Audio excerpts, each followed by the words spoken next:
आप लोग को हम इससे पहले वाले क्लास में लिफ्ट से रिलेटेड सारे क्वेश्चन बना दिए थे। क्या क्या कंडीशन होता है, पृथ्वी का जो घूर्णन होता है, जैसे जैसे पृथ्वी क्या करती है, घूर्णन करती है यानी रोटेशन करती है, उस पर क्या असर पड़ता है ये भी बता दिए थे ना। साइज का क्या असर पड़ेगा आप उस पर बताते हैं। हाँ तक तो समझाए थे।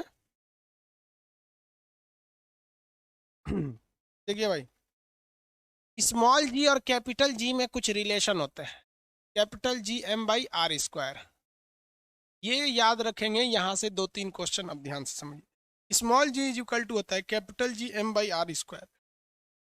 कैपिटल जी एक नियतांक यानी कांस्टेंट है जिसका वैल्यू 6.67 इंटू 10⁻⁻11 होता है। एम जो होता है वो पृथ्वी का द्रव्यमान है, उसका जो कितना उसका मास है। आर उसका रेडियस है। इतना तो पता ही होगा आप सब लोग को। अब अगर आपसे क्वेश्चन कहेगा कि किसी चीज कोई एक, यहाँ से दो तीन क्वेश्चन आएंगे, हम तीनों टाइप के आपको क्वेश्चन बता देते हैं। कहेगा कि किसी ग्रह का द्रव्यमान बढ़ा दीजिएगा, किसी भी ग्रह का क्या बढ़ा दीजिए, द्रव्यमान बढ़ा दीजिएगा। तो ये क्या करेंगे, द्रव्यमान बढ़ा दीजिएगा।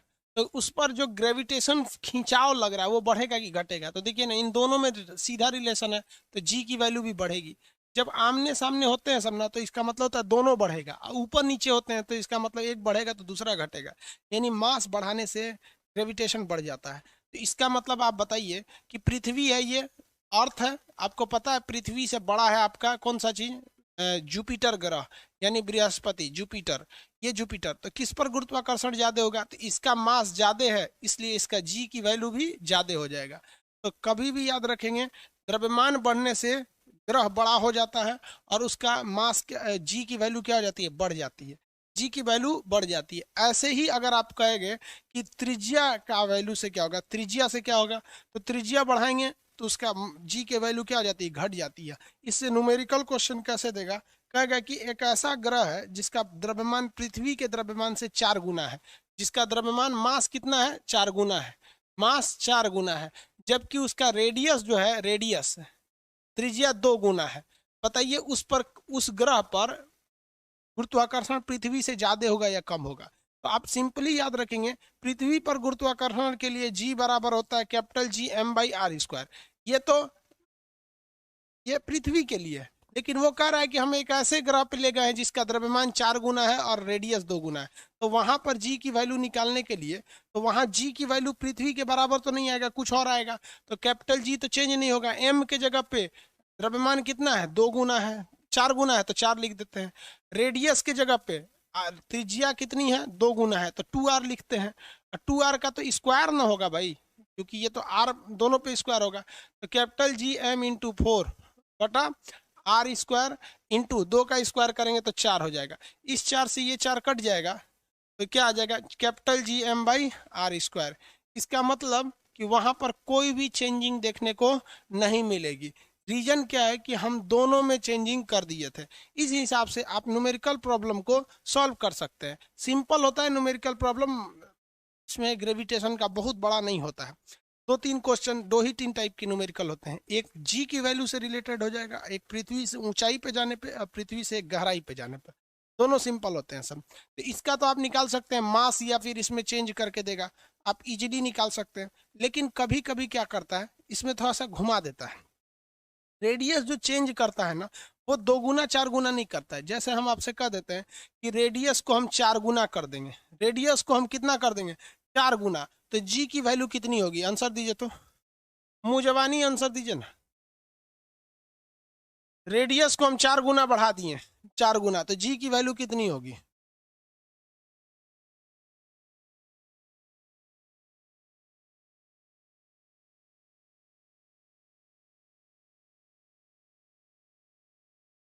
नो चेंज, ऐसे कैसे होगा भाई।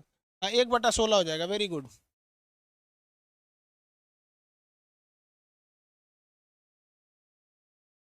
हो गया, 1/16 हो जाएगा, वेरी गुड।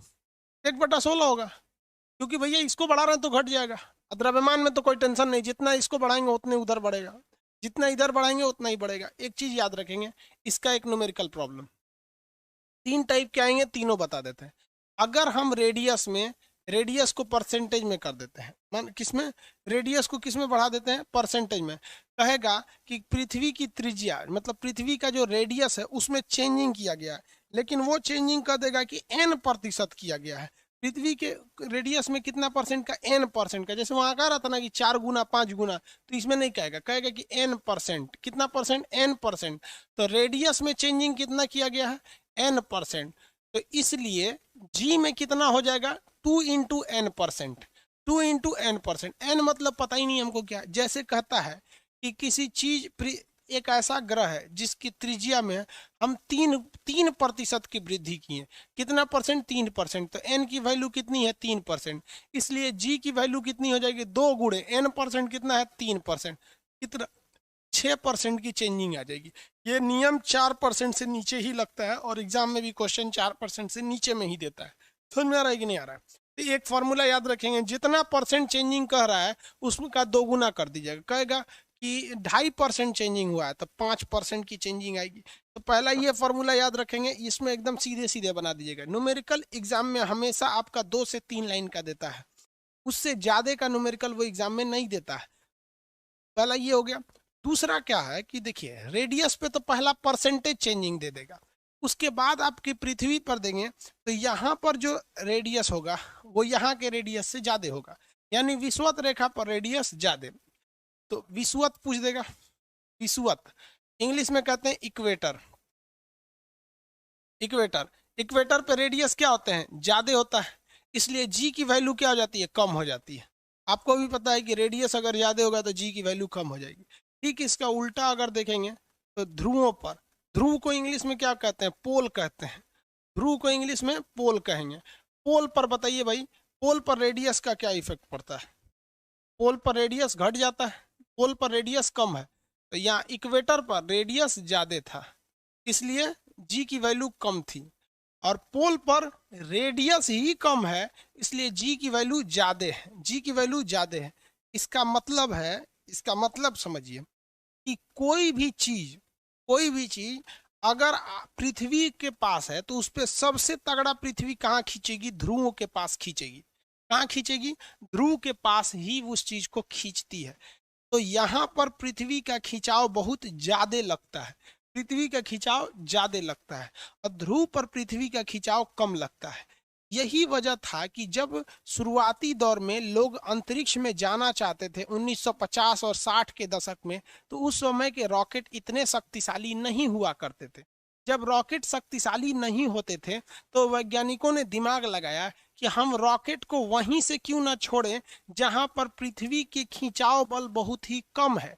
अब ध्रुव पर देखिएगा, अगर पोल पर तो रेडियस कम होने की वजह से खिंचाव बल ज्यादा है, इसलिए शुरुआती दौर में जितने रॉकेट छोड़े गए वो विषुवत रेखा से खींचे छोड़े गए थे, क्योंकि विषुवत रेखा पर रेडियस बहुत ज्यादा होता है और खिंचाव क्या हो जाता है, कम होता है। इसलिए भारत का जो पहला रॉकेट छोड़ा गया था वो ट्राम्बे से छोड़ा गया था, वो केरला में है। कहाँ पे, सॉरी, थुम्बा से छोड़ा गया था जो केरला में, और केरला एकदम नीचे में है। केरला कहाँ है, नीचे। लेकिन जैसे जैसे विकास हुआ रॉकेट इतने शक्तिशाली हो गए कि अब वो पृथ्वी के गुरुत्वाकर्षण को मुंह चिढ़ा के चले जाते हैं कि देख ले बेटा निकल रहे हैं हम हैं GSLV, कोई नहीं रोक सकता है। 7 तारीख को भारत छोड़ने जा रहा है, 10 सैटेलाइट छोड़ेगा वहां पर। समझ में आया कि नहीं आ गया? तो पृथ्वी का खिंचाव बल सबसे कम कहाँ होगा, विषुवत रेखा पर। सबसे कम कहाँ होता है, विषुवत रेखा पर। ज्यादा कहाँ होता है, ध्रुव पर। इसके अलावे आप देखिए और क्वेश्चन समझिए यहाँ पर, पृथ्वी के ये तो रही बात, सारा का सारा कंसर्न रह गया रेडियस से। मास से तो पूछेगा नहीं, मास जितना चेंज होता है उतना ही चेंज हो जाता है जी की वैल्यू। रेडियस से यही क्वेश्चन पूछेगा। अब आगे आएगा आपका ऊंचाई से रिलेटेड क्वेश्चन और गहराई से। आप पृथ्वी को छोड़कर ऊंचाई पर जाइएगा तो भी जी की वैल्यू घटेगी, और अगर गहराई में जाइएगा तो भी जी की वैल्यू घटेगी। अब हम ऊंचाई और गहराई पे चलने जाते हैं। आई होप आप रेडियस से तो समझ में आ गया होगा, त्रिज्या से। विषुवत रेखा, पहले के जमाने में जितने भी सैटेलाइट छोड़े जाते थे वो इक्वेटर के पास थे, और आज भी अगर आप ध्यान से देखेंगे पूरी दुनिया को तो जहां जहां भी सैटेलाइट लॉन्चिंग सिस्टम है वो ज्यादातर सैटेलाइट लॉन्चिंग सिस्टम जो है वो इक्वेटर के पास ही बनाए गए हैं। आपको अभी भी दिखा देते हैं, एकदम इक्वेटर पर अगर नहीं है तो भी उसे इक्वेटर के पास ही रखने की पूरी पूरी कोशिश की गई है। देखिए ये है हमारे पृथ्वी का इक्वेटर, ये रेड कलर वाला इक्वेटर है। अब आपको पता होगा कि फ्रांस यहाँ पर है, ये है ना फ्रांस, अभी बहुत ज्यादा विवाद चल रहा है चार्ली हेब्डो मैगजीन को लेकर और फ्रांस में विरोध को लेकर यहाँ पर। अब यहाँ कितना भी विरोध हो जाएगा, फ्रांस का कुछ बिगड़ने वाला नहीं है। आगे देखिए, फ्रांस यहाँ पर है तो फ्रांस ध्रुव के निकट आता है, इसलिए यूरोप के जितने लोग हैं वो अपना सैटेलाइट छोड़ने के लिए फ्रेंच गुयाना आते हैं। कहाँ आते हैं? French Guiana. अब आप बताइए, ये लोग लोल थे जो इतना दूरी पे आके इस सैटेलाइट को यहाँ से लॉन्च करते हैं एरियन 5 नामक रॉकेट से। तो फ्रेंच गुयाना से क्यों लॉन्च करते हैं? क्योंकि आपको भी पता है बबुआ कि ये जो फ्रेंच गुयाना है ये ध्रुव के पास ना होकर विषुवत रेखा के पास है, और विषुवत रेखा के पास रेडियस ज्यादा है, जिस वजह से जी की वैल्यू कम है। देखिए ये है ना फ्रेंच गुयाना, यहाँ पे किसी को कोई दिक्कत नहीं। भारत ने भी, भारत का पहले कहाँ था? थुम्बा में था, अभी क्या श्रीहरिकोटा में। भारत क्यों नहीं कश्मीर से छोड़ देता है? तो थोड़ा खींच देगा, पृथ्वी पे गिर जाएगा वहां पर। समझ में आ रहा है कि नहीं आएगा? अब जिनके आगे चांसेज नहीं है, जिनके पास कोई जमीन नहीं है, संसाधन नहीं है विषुवत रेखा पर आने का, वो तो मजबूरी में छोड़ेगा। अमेरिका को भी देखिएगा तो अमेरिका इतना बड़ा है, ये है अमेरिका। अमेरिका का सैटेलाइट कहाँ से छोड़े जाते हैं आप बता सकते हैं? फ्लोरिडा से। फ्लोरिडा एकदम निचला भाग से छोड़ता है, फ्लोरिडा से। क्यों? क्योंकि पता है कि जितना हम विषुवत रेखा के करीब आएंगे पृथ्वी पर खींचा उतना ही कम लगेगा, फ्लोरिडा से छोड़ता है। आप अगर ध्यान से देखेंगे तो ये रूस है, रूस अपना बैकानूर से छोड़ता है यहाँ कजाकिस्तान में, क्योंकि रूस का निचला, वो भी कोशिश करता है कि हम ज्यादा से ज्यादा यहाँ आ सके, लेकिन रूस का नीचे किसी नहीं है, तो रूस के रॉकेट वो पावरफुल बनाता है। समझ में आ रहा है कि नहीं आ रहा है? तो ये चीज हो गई जी की वैल्यू से। ध्रुवों पर जी का वैल्यू ज्यादा, पृथ्वी ध्रुव पर चपटी होती है। आगे बढ़ जाते हैं यहाँ पर। अब ऊंचाई और नीचाई वाला क्वेश्चन बता दे, किसी को इसमें दिक्कत नहीं ना? बाबू लखीराम बन, लखीराम बंदारी बता रहे हैं बाबू ऊंचाई पर। एक ही क्वेश्चन पूछ रहे हैं, ऊंचाई पर जाने पे क्या होगा। अगला टॉपिक है ना ऊंचाई पर जाने वाला। अभी ये तो बता दे भाई जी पे क्या इफेक्ट पड़ा, अब ऊंचाई पे देखते हैं। देखिए हाइट का क्या असर पड़ता है। पहला चीज याद रखेंगे कि अगर आप पृथ्वी के समुद्र तल पर, समुद्र तल, समुद्र तल मतलब समझते हैं? समुद्र का जो तल होता है इंग्लिश में इसे कहते हैं सी लेवल। सी लेवल, सी लेवल पर जी की वैल्यू मैक्सिमम होती है। जी की वैल्यू मैक्सिमम कहाँ होती है? सी लेवल पर। अब मैक्सिमम का मतलब क्या होता है कि इससे ऊपर जाएंगे तो भी घटेगा, नीचे जाएंगे तो भी घटेगा। तो अगर आप कभी भी पृथ्वी से ऊंचाई पर जाइए या फिर गहराई पर जाइए, गहराई, फिजिक्स ध्यान से समझने की चीज है बबुआ, जल्दबाजी करिएगा ना फिजिक्स रुला देगा आपको। इत्मीनान से समझिएगा, जिंदगी में कभी दिमाग से नहीं उतरेगा। यानी अगर आप समुद्र के तल पर हैं तो वहां पर कोई दिक्कत नहीं है। यहाँ देखिए ये समुद्र है, जेन्युइन है कि समुद्र का तल जमीन से तो नीचे होता है जहां जहाज चलती है, वहां जी का वैल्यू ज्यादा होता है। अगर आप उसे छोड़ के जमीन पे आ गए तो थोड़ा जी की वैल्यू घटेगी, पहाड़ पे चढ़ गए तो और घटेगा, हवाई जहाज में चढ़ गए और घटेगा, अंतरिक्ष में जाएंगे और घटेगा। समझ में आ रहा है कि नहीं? अंतरिक्ष में चल जाएंगे शून्य हो जाएगा, किसी को कोई दिक्कत नहीं है। गहराई में जाइएगा तो भी घटेगा, गहराई में जाइएगा तो भी घटेगा। इसका एक प्रैक्टिकल एग्जाम्पल समझिए। अगर हमें किसी को फाइट मारना है, एक फाइट मारना है, तो हमारा एक रेंज है कि भैया हमारे को यहाँ पे रहेगा ना तो बड़ी हुमच के एक फाइट मारेंगे, यहाँ रहेगा तो इतना हुमचौआ मारेंगे कि फेंका जाएगा। लेकिन इससे दूर अगर वो यहाँ चला जाता है तो मेरा फाइट से दूर चला जाता है, लगेगा तो बहुत कम लगेगा। लेकिन अगर एकदम सट गया हमारे पास तो वो फाइट नहीं लगेगा। मान लीजिए कोई मुक्का मार रहा है, ओकरे जाके पकड़ लीजिए तो भी फाइट नहीं लगेगा। नहीं चल रहा, क्या हो गया? हो गया क्या? हाँ। समझ रहे हैं ना कि अगर कोई हमसे बहुत ज्यादा दूर चला गया तो भी दिक्कत, सट गया तो भी।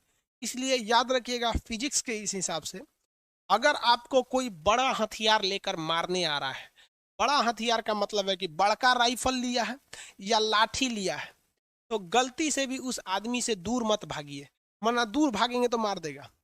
तो उससे क्या कीजिए, पास आके सट जाइए। समझ में आए? अगर कोई बड़का लाठी ले ले तो सट जाइए, तो मारेगा कौन चीज से? नहीं ना मार पाएगा। और दूर जाएंगे तो हुमच के रख दे। बड़का राइफल लिया तो सट जाएंगे तो राइफल वैसे ऐसे मारेगा का। लेकिन अगर छोटा हथियार लिया है तो दूर भाग जाइए, क्योंकि छोटे हथियार का रेंज ज्यादा नहीं होता। चाकू लिया तो कह देगा आओ खान सर बोले हथियार लिया सर, चाकू लेंगे घोंप देगा। छोटा हथियार है तो दूर भागिए, बड़ा हथियार है तो पास आ जाइए, नहीं मार पाएगा। से मतलब नहीं, अब यहाँ समझा देते हैं आपको। यह तो समझ में आ गया। ऊंचाई पर जाइएगा तो भी घटेगा, गहराई पे जाइएगा तो भी घटेगा। ऊंचाई के लिए फॉर्मूला अलग है, गहराई के लिए फॉर्मूला अलग है। ये तो समुद्र तल पर सबसे ज्यादा होता है। दोनों के फॉर्मूला हम आपको बता। पहला फॉर्मूला हम बता देते हैं ऊंचाई के लिए। इसके लिए ऊंचाई पर क्या फॉर्मूला लगता है। अब आप इंटरमीडिएट के स्टूडेंट नहीं हैं कि जो हम आपको ये फॉर्मूला सिद्ध करके दिखाएंगे, हालांकि हम आपको बता देते हैं, चलिए कोई दिक्कत नहीं है। जी बराबर होता है capital G M by R square, M by R square, यही होता है ना। लेकिन हम कहते हैं कि ये पृथ्वी से ऊंचाई पे चला गया है। ये नियम कब लगता है, जब कोई व्यक्ति पृथ्वी पर खड़ा है तब ना ये चीज इसकी त्रिज्या हो जाती है, त्रिज्या ये हो जाती है। लेकिन हम कहते हैं कि ये व्यक्ति यहाँ पे नहीं है, यहाँ पर है, तो ये भी तो ऊंचाई शामिल करिएगा एच में, तो उसकी त्रिज्या यानी रेडियस में ये वाली तो दूरी रहेगी ही, ये भी जुड़ जाएगी, तो फॉर्मूला ये थोड़ी रहेगा। तब तो दोनों फॉर्मूला ऐड हो जाएगा, फॉर्मूला हो जाएगा जी बराबर क्या हो जाएगा, क्या जी बराबर क्या है, M by R plus H square, M by R plus H square. Formula क्या हो जाएगा, इस टाइप का हो जाएगा। क्यों, क्योंकि ऊंचाई पर क्या किया गया है, जब भी कोई चीज ऊंचाई पर जाती है तो उसमें क्या होता है, जी की वैल्यू में क्या आती है भाई, कमी आएगी। अब वो कमी का फॉर्मूला क्या हो जाएगा, समझ में आ गया, क्या आ गया, G M by H plus R square, क्योंकि वो एच ऊंचाई पर गया था। कितनी ऊंचाई पर गया था, एच ऊंचाई पर। फॉर्मूला याद रखिएगा, यहाँ के लिए ये ऊंचाई के लिए फॉर्मूला है, G M by R square होता है ना, तो भैया ऊंचाई पे गया तो जोड़ दीजिए G M by R plus H square. इससे दो तरह के क्वेश्चन दिए जाएंगे। पहला ये देगा कि कह देगा कि कोई ऊंचाई दे देगा 5000 मीटर की ऊंचाई पर गया है, तो आपको पृथ्वी की त्रिज्या पता होनी चाहिए। पृथ्वी का रेडियस 6400 किलोमीटर, लगभग 6400 किलोमीटर। पृथ्वी की त्रिज्या कितनी किलोमीटर है, 6400 किलोमीटर है। कितने किलोमीटर है, 6400 किलोमीटर। आगे बढ़ जाए, 6400 किलोमीटर, इसमें कोई दिक्कत नहीं ना।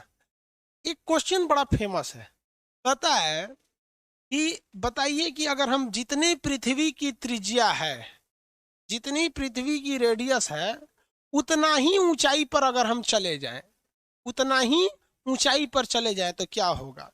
तो क्या हो जाएगा भैया, देखिए capital G is equal to, इसके जगह तो जी एम के जगह पे कोई दिक्कत नहीं है, रेडियस उतना ही है, लेकिन कह रहा है कि ये ऊंचाई उतनी ही रखनी है जितनी त्रिज्या है, तो ऊंचाई की जगह पे भी आर रख देते हैं। हो गया, ये हो गया स्क्वायर, जी डैश बराबर capital G M by 2r square. 2r square का करेंगे तो क्या हो जाएगा, 4r स्क्वायर। अरे r प्लस आर 2r हो जाएगा ना, तो r स्क्वायर इंटू 2। लो भैया कितना हो गया, तो ये देखिए ये तो g की वैल्यू है, G M by R square किसकी वैल्यू है, g की वैल्यू है। अब बटा में 4 है तो कितना हो जाएगा, चौथाई हो जाएगा। कितना हो जाएगा, चौथाई, यानी ओरिजिनल g से कितना हो जाएगा, 4 4 कम हो जाएगा। ये फेमस बहुत क्वेश्चन है, कितना हो जाएगा, चौथाई। बहुत तेजी से आंसर निकाल देता है, वेरी गुड। शशिकांत कुमार, आधा कैसे हो गया जी आपका, आप खुद देखिए ना, सबसे अलग आंसर आपका है, आधा कैसे हो जाएगा। स्क्वायर नहीं किए हैं खाली जोड़ दिया है, 2 + 2 2r। अरे स्क्वायर भी करो भाई। और बहुत सिंपल क्वेश्चन होता है फिजिक्स में, जो घबराया गया काम से। फिजिक्स इत्मीनान से पढ़ने का चीज, बड़ा सिंपल होता है फिजिक्स, समझ में आएगा नहीं आएगा। ये हो गया। और मान के चलिए कि वो दे देता, कोई वैल्यू दे देता, सपोज कि ये कोई वैल्यू दे देता, तो वैल्यू रख के सॉल्व करता आदमी, क्योंकि इसका वैल्यू 6400 किलोमीटर है। एच कहेगा कि कुछ और बढ़ाएगा अपना, देगा 2000 3000 ऐसे करके। एग्जाम में कभी भी ऐसे वैल्यू देता है तो कटने वाला देता है। अभी हम मुझे कोई क्वेश्चन बनाएंगे तो वैल्यू नहीं कटेगा, दशमलव में आएगा। वहाँ जो एग्जाम में देता है तो नॉर्मल कट जाता है। आप पढ़े हैं किसी भी मैथ हो तो कहीं भी दिखेगा ना, ऐसा वैल्यू देगी सॉलिड कट जाएगा। ऊंचाई के लिए फॉर्मूला याद रहेगा, किसी को कोई दिक्कत नहीं।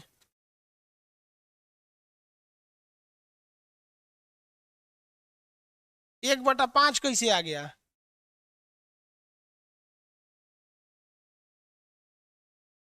सर मेरा पड़ोसी आईआईटी की तैयारी करता है, मेरा माथा खराब कर देता है।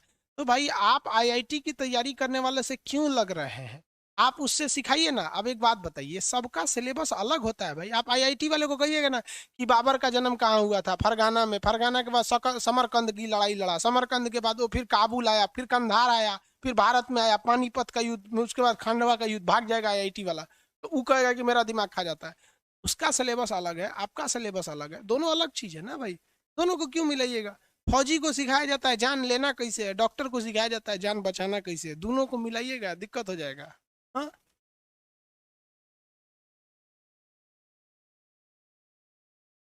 चलिए आगे बढ़े। दूसरा चीज, गहराई पर। ऊंचाई पर निकाल लेंगे कि नहीं निकाल लेंगे जी? किसी को दिक्कत है? बस फॉर्मूला याद रहना चाहिए। सिद्ध करने के लिए आपको आईआईटी वाले के पास चल जा रहा है। नहीं जरूरत है सिद्ध करने की आपको, इतने से ही काम हो जाएगा। समझ में आ रहा है कि नहीं आ रहा? अब हम लोग क्या देख लेते हैं बाबू, गहराई पर देख लेते हैं कि अगर पृथ्वी से गहराई पर जाएंगे तब क्या प्रभाव पड़ेगा गहराई पर। तो गहराई के लिए फॉर्मूला अलग हो जाता है। हम लोग को लगता था, जब से हम लोग ये इंटर में पढ़ते थे तो सर ने ये वाला फॉर्मूला बता दिया था, तो हम लोग कहे कि सिंपल है, गहराई के लिए क्या करना है। वो ऊंचाई पे गया था तो जोड़ दिए थे, गहराई पे गया था तो घटा देंगे उतना। नहीं होगा रे भाई, ऐसे नहीं होता है।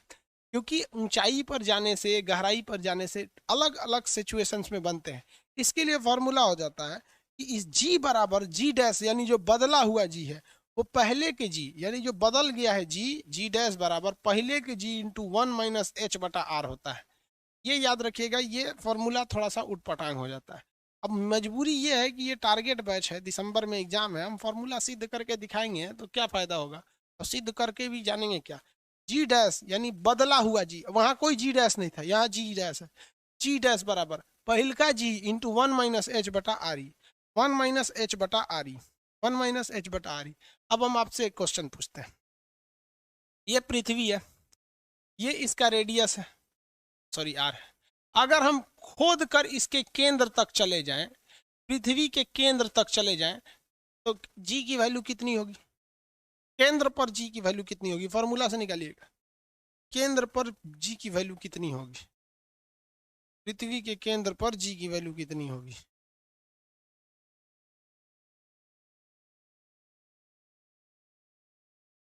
जीरो।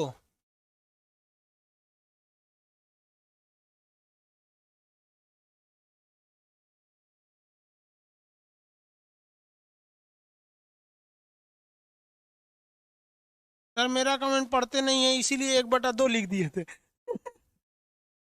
जीरो सही है। लड़का कह रहा है सर आप मेरा कमेंट नहीं पढ़ रहे थे इसीलिए हम गलत आंसर दे दिए ताकि मेरा कमेंट पढ़ लो। भाई आपके पास भी सारे कमेंट दिखते होंगे, आप बताइए सबके कमेंट को आदमी पढ़ेगा कैसे? फिर तो पढ़ाना ही मुश्किल हो जाएगा। देखो भाई, सिंपल सी बात है कि पृथ्वी के अगर हम केंद्र तक गए हैं, किसी चीज के केंद्र तक जाए हैं, तो इसका मतलब आप जो गहराई में उतरे हैं वो उसके त्रिज्या यानी रेडियस की इतनी गहराई में उतरे हुए हैं। तो जी डैश इज इक्वल टू पहिल का जी इंटू 1 - कितना गहराई पर गए होंगे जितनी उसकी त्रिज्या है। तो एच बराबर क्या हो गया? त्रिज्या के बराबर। अब पहले ही आर है तो आर से आर कटेंगे तो कितना बच जाएगा? 1 बच जाएगा। तो भैया 1 - 1 बराबर 0, और 0 कोनो चीज को निपटा के फाइल समाप्त कर देता है। तो पृथ्वी के केंद्र पर जी की वैल्यू 0 हो जाती है। पृथ्वी के केंद्र पर जी की वैल्यू क्या हो जाती है? 0 हो जाती है। आगे बढ़ जाए, किसी को कोई दिक्कत नहीं? कोई दिक्कत नहीं। कह देगा कि पृथ्वी के त्रिज्या की आधी गहराई पर, तो भी निकालिएगा यार, कोई खास दिक्कत थोड़ी आएगा। जी डैश बराबर n माइनस एच जो है त्रिज्या के बराबर नहीं, इसकी आधी दूरी पर, यानी आर जितना त्रिज्या है उसकी आधी गहराई पर। तो r/2 गहराई हो गया। अब बटा में पहले से आर है तो आर रख देंगे, इससे कट गया, कट गया। जी डैश बराबर 1 में से आधा गया, आधा, तो ये हो जाएगा g/आधा, आधा हो जाएगा। क्या हो जाएगा? आधा।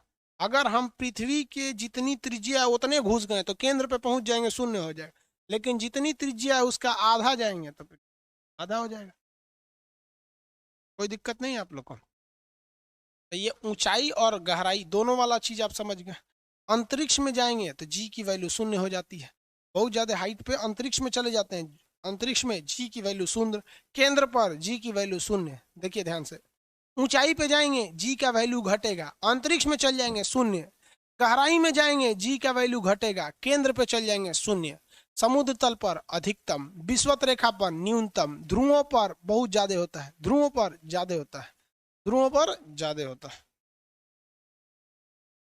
हो गया।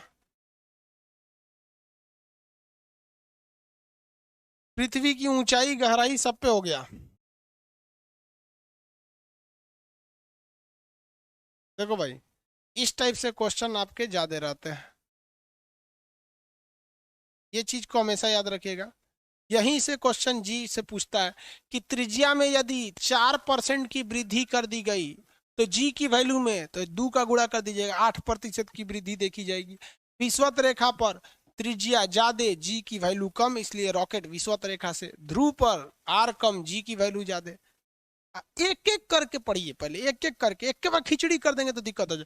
तो यहाँ हमने ले लिया है त्रिज्या से, और यहाँ हम लिए हैं ऊंचाई नीचाई से। तो पहले समुद्र तल पर अधिकतम, ऊंचाई पे जाएंगे घटेगा, एकदम में हिल जाइएगा अंतरिक्ष में शून्य हो जाएगा। दूसरा, गहराई पे जाएंगे तो भी घटेगा, हचाक से घुस जाएंगे केंद्र पर तो भी शून्य हो जाएंगे। फॉर्मूला ऊंचाई के लिए स्मॉल जी बराबर capital G M by R plus H का होल स्क्वायर, और गहराई के लिए अलग फॉर्मूला होता है, जी डैश बराबर जी इंटू 1 - h/r का h/r। किसी को दिक्कत? कुछ लोग आर के जगह पे आर ई लिखते हैं, आर की जगह R E, radius of earth, ये सीबीएसई वाला लिखता है आर ई। अरे सीधा लिखना रे भैया, R, R E M E, mass of earth. तो समझ में आ गया? रितेश कुमार सर, मोबाइल में आंख दर्द करने लगता है।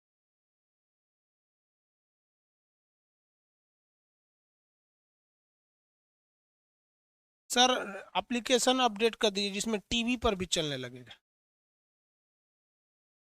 हो गया? इनको टीवी पे भी चलाना है। ये हो गया भैया आपका जी की वैल्यू। इससे ज्यादा एनटीपीसी वाले चीज में नहीं पूछता है, नॉन टेक्निकल पोस्ट है। एनटीपीसी का मतलब क्या होता है? Non technical post. तो नॉन टेक्निकल से कितना चीज पूछेगा, टेक्निकल से चीज से तो है नहीं। टेक्निकल वाले में थोड़ा अलग पूछता है, आईटीआई किए रहेंगे। टेक्निकल के लिए क्या चाहिए आपका? आईटीआई होना चाहिए। तो आप खुद से सोचिए, होशियार है, नॉन टेक्निकल है।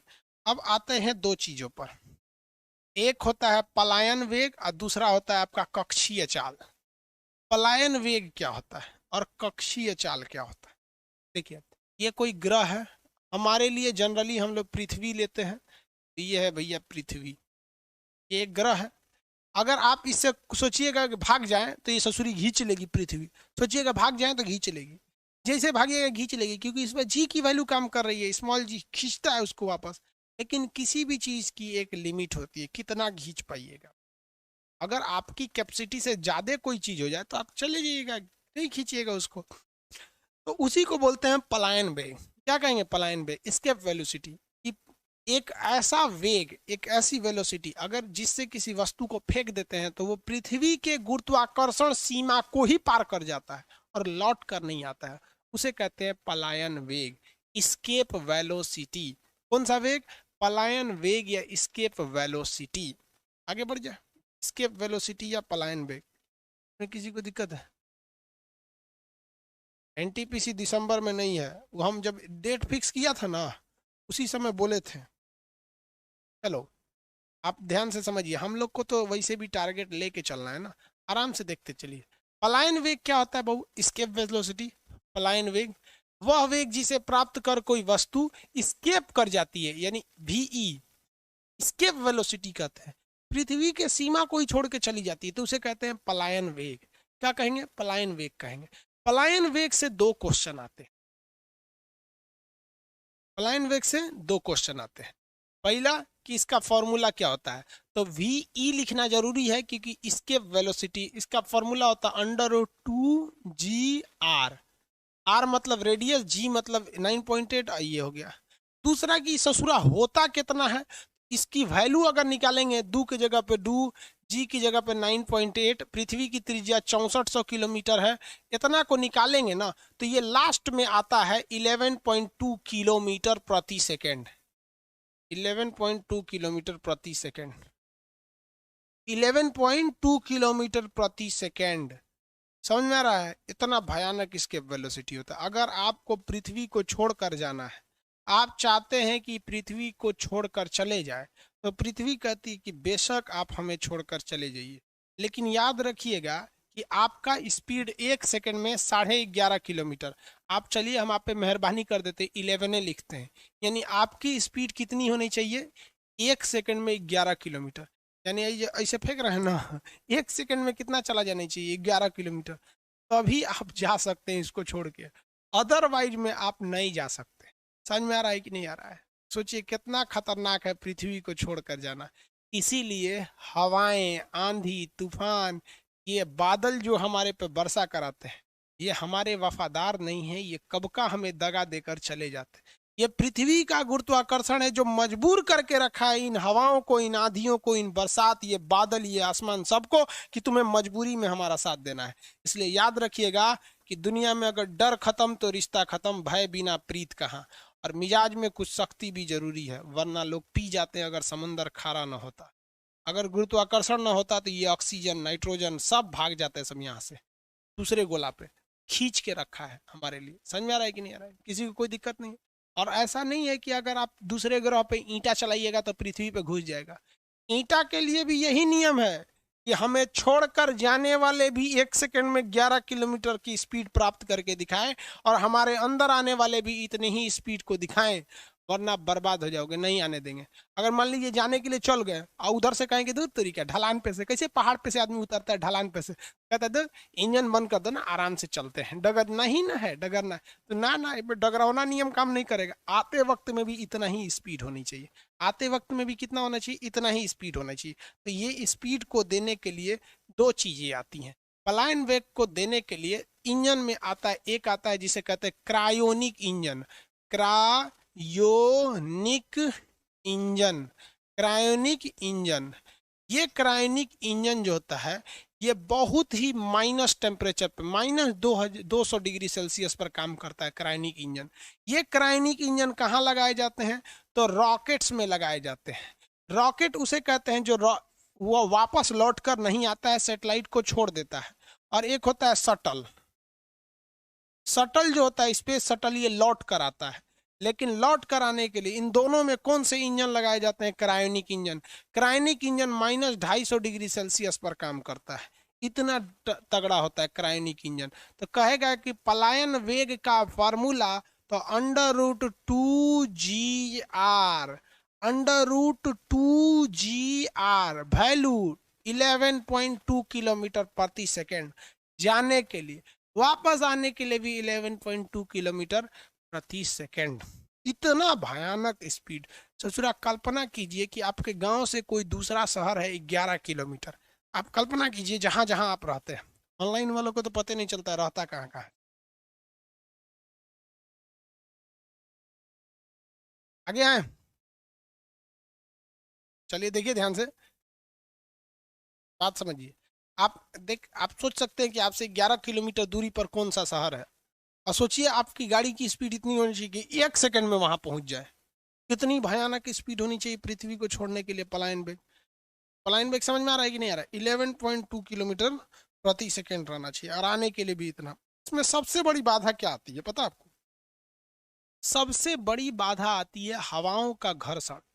आप ट्रेन में या मोटरसाइकिल में या बहुत तेज गति से चलने वाली वाहन में आप केवल अपना मुंडिया बाहर निकालिएगा, इतना तेज हवाओं का रगड़ आएगा, इतना तेज आएगा कि आपका मुड़िया सचुरा लगेगा, उधिया जाएगा। इसीलिए जब कोई चीज 1 सेकंड में 11 किलोमीटर जाती है, तो सबसे बड़ी समस्या इसमें देखने को मिलती है, वो होती है तापमान की। तापमान इसका हो जाता है 3000 डिग्री सेल्सियस। अगर कोई चीज इतना स्पीड से जाती है तो 3000 डिग्री सेल्सियस आ जाता है। इसलिए इसको बचना जरूरी होता है। इसके लिए इसके बाहर एक लेप लगाई जाती है जिसका नाम होता है कार्बन फाइबर। Carbon fibre. और होता है टाइटेनियम।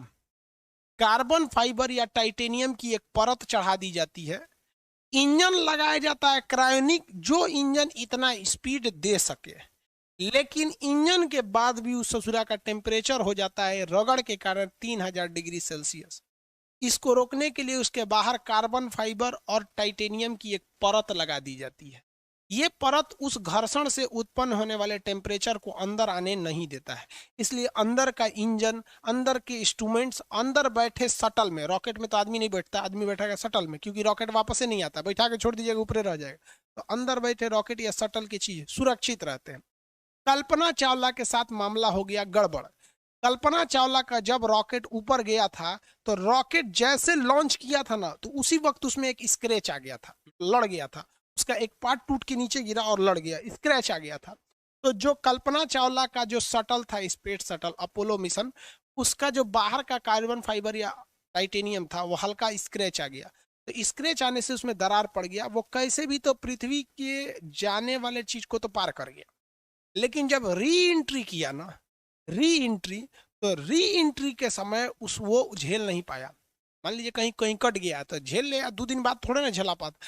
वापस आते समय वो हल्का सा एरिया कटा था, बहुत ज्यादा नहीं, इतना एरिया कटा हुआ था, लेकिन उसी एरिया का टेम्परेचर 3000 डिग्री हो गया, बाकी सही रहा था, वो एरिया गल गया, और गलने के बाद वहीं से क्या हो गया, ब्लास्ट कर गया, और कल्पना चावला के शरीर के चिथड़े उड़ के चले आए। यहाँ पर जाने में थोड़ी सी गलती की गई थी। 1.5 महीना लगा था इसकी जांच करने के लिए। बाद में जब वीडियो रिकॉर्डिंग आया तब सामने आया था कि जैसे जा रहा था तो इसका एक पार्ट नीचे, मतलब है ना वहां पे स्क्रैच आ रहे हैं। ये हो गया आपका पलायन बेग। पलायन बेग समझ में आ रहा है कि नहीं? अब एक बात बताइए, अगर किसी चीज की त्रिज्या बढ़ाइएगा तो पलायन बेग बढ़ेगा कि नहीं बढ़ेगा? जेन्युइन है भैया, पलायन बेग बढ़ेगा। नहीं दिख रहा है आपको? बबुआ त्रिज्या बढ़ाएंगे तो पलायन बेग बढ़ जाएगा, और त्रिज्या घटाएंगे तो पलायन बेग घट जाएगा। आपको भी पता है कि सबसे बड़ा ग्रह कौन सा है? आंसर देंगे तो सबसे बड़ा ग्रह बताइए कौन सा है? सबसे बड़ा ग्रह का नाम बता भाई।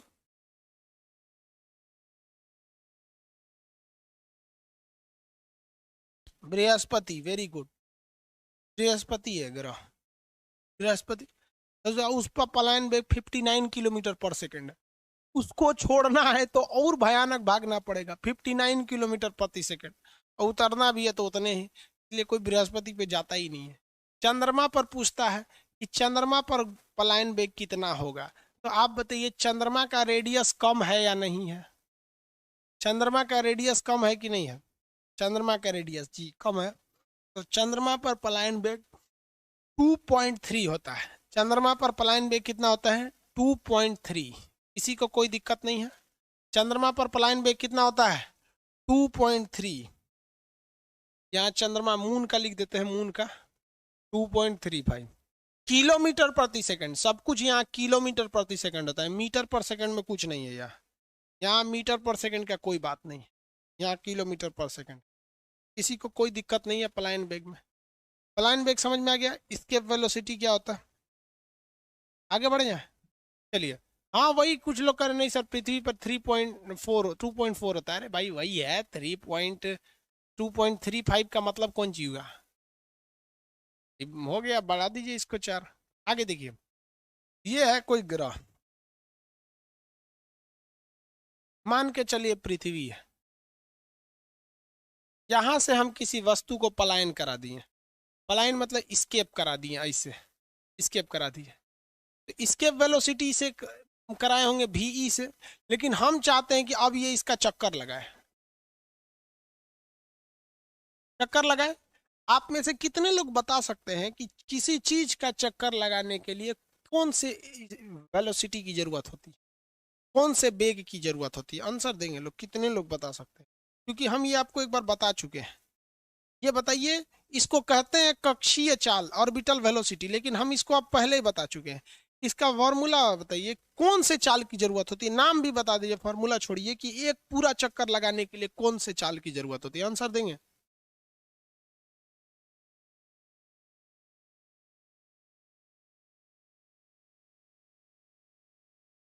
Answer very good, critical velocity, very good. हम ये पढ़ा दिए बाबू, क्रिटिकल वेलोसिटी पढ़ा दिए ना। अरे ऑर्बिटल ये रट्टा मारने वाला है, क्रिटिकल।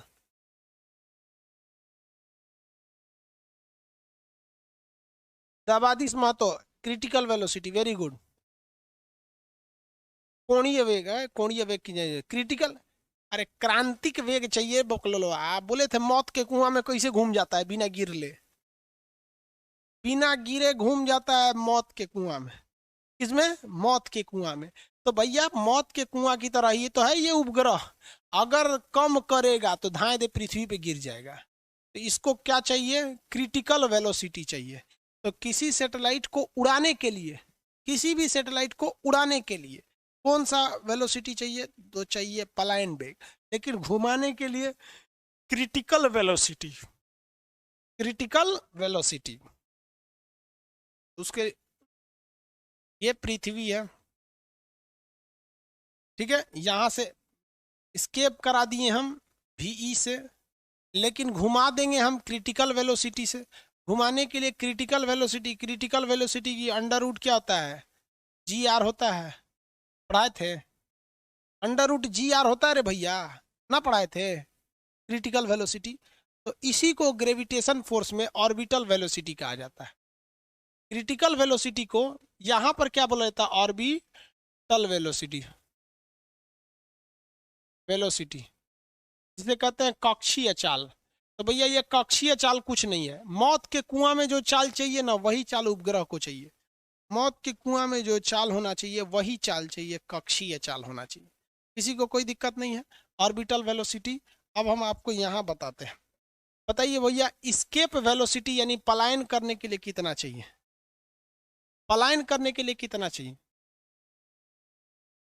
पलायन, पलायन मतलब क्या होता है? स्केप वेलोसिटी कितना चाहिए? अंडर रूट 2 GR, यही ना? जबकि घूर्णन करने के लिए कितना चाहिए? कक्षीय चाल कितना चाहिए? कक्षीय चाल यानी ऑर्बिटल वेलोसिटी VO लिख देते हैं। ये अंडर रूट GR, यही ना है? Under root GR, under root GR। एक बात हम आपसे पूछते हैं, देखिए यहां देखिए, पलायन वेग VE इज इक्वल टू, पलायन वेग VE इज इक्वल टू कितना होता है? हम ऐसे लिख सकते हैं,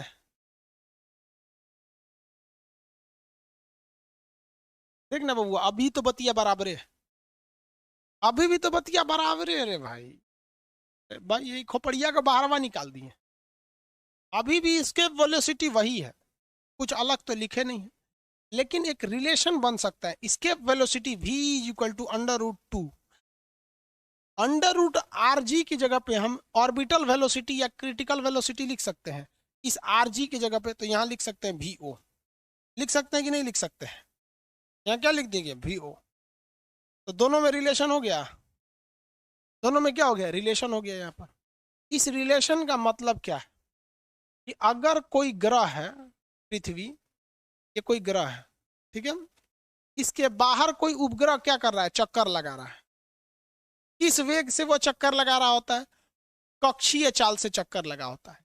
लेकिन इस कक्षीय चाल में अगर √2 का गुणा कर दे, यानी उसकी स्पीड में हल्का सा वृद्धि कर दे, कितना वृद्धि कर दे? तो √2 गुना वृद्धि कर दे, तो वो कक्षा में चक्कर लगाएगा या पलायन कर जाएगा। तो जैसे ही आप किसी ग्रह के चक्कर लगा रहे किसी ग्रह में, √2 गुना की क्या करते हैं? वृद्धि करते हैं, √2 गुना की वृद्धि करते हैं, वो क्या हो जाता है? पलायन कर जाता है। क्या कर जाता है? पलायन कर जाता है। किसी को कोई दिक्कत नहीं ना? आगे बढ़ जाए, किसी को कोई दिक्कत? कितना गुना से पलायन करेगा? √2 गुना अगर उसमें कर दिए तो वो क्या कर जाएगा बबुआ रे? पलायन कर जाएगा। आगे बढ़ जाए कि नहीं बढ़ जाए? किसी को कोई दिक्कत? एक बार क्वेश्चन दे दिया था परसेंटेज में, तो याद रखो भैया 41%, ये दोनों याद रखिएगा। क्वेश्चन पूछा था कि किसी कक्षा में चक्कर लगा रहे किसी उपग्रह की चाल में कितना प्रतिशत की वृद्धि किया जाए? तो 41% की वृद्धि करेंगे तो पलायन कर जाएगा, या √2 का गुणा कर देंगे तो वो पलायन कर जाएगा। किसी को कोई दिक्कत नहीं? कक्षीय चाल को तो हम पहले ही पढ़ा दिए थे, उस समय उसका नाम बताए थे मौत के कुआं में क्रिटिकल वेलोसिटी, यहां बता रहे हैं कक्षीय चाल। आगे बढ़ जाए,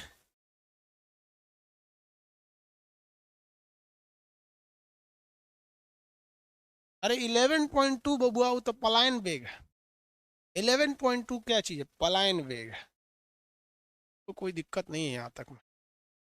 कक्षीय चाल वगैरह सब समझ में आ गया कि नहीं आ गया? पलायन वेग सब समझ में आ गया आप लोग को, कक्षीय चाल क्या होता है। अब आपका बच गया उपग्रह, बच गया सर। उपग्रह क्या है? फिर केपलर का नियम क्या है? केपलर ने ग्रहों से संबंधित 3 नियम दिए थे। धीरे धीरे आप गुरुत्वाकर्षण चैप्टर को खत्म करेंगे। अचानक करेंगे तो बहुत बड़ा का चैप्टर, अचानक खत्म नहीं होगा, धीरे धीरे इत्मीनान से इसको खत्म कर दीजिए। यहाँ तक में दिक्कत नहीं ना है। अब आप उपग्रह में आएगा, उपग्रह 2 टाइप के होंगे। पोलर सैटेलाइट यानी ध्रुवीय उपग्रह कम ऊंचाई पर होते हैं। अब जियो सिंक्रोनस यानी भू स्थितिक उपग्रह ज्यादा ऊंचाई पर होते हैं। उपग्रहों में क्या क्या नियम कानून होते हैं ये बता देंगे। फिर केपलर साहब के नियम बता देंगे। यहाँ तक में कोई दिक्कत नहीं है आप लोग को?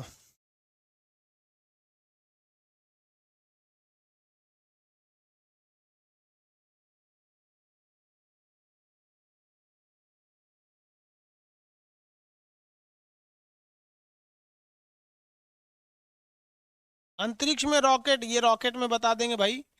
ये सैटेलाइट का क्वेश्चन है बाबू रे मेरे, सैटेलाइट का क्वेश्चन है। सैटेलाइट अभी नहीं पढ़ाए हैं। उल्टा घूमता है कि सीधा घूमता है, पोलर कैसे घूमता है, जियो सिंक्रोनस कैसे घूमता है, जियो सिंक्रोनस, जियो स्टेशनरी कैसे घूमता है। This is a question of your satellite topic, not in the orbital और स्केप वेलोसिटी। ऐसी वाला कुछ आगे पूछने लगता है। आगे बढ़ जा।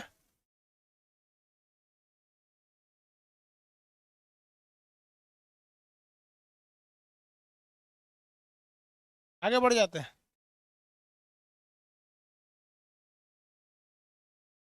कोई दिक्कत तो नहीं है इसमें? 2 लोगों का अलाउ कर दीजिए प्लीज सर। किस चीज में अलाउ करना है? पृथ्वी कैसे घूमती है सर अपने अक्ष पर? वो ज्योग्राफी का क्वेश्चन है रे बबुआ। पृथ्वी अपने अक्ष पर कैसे?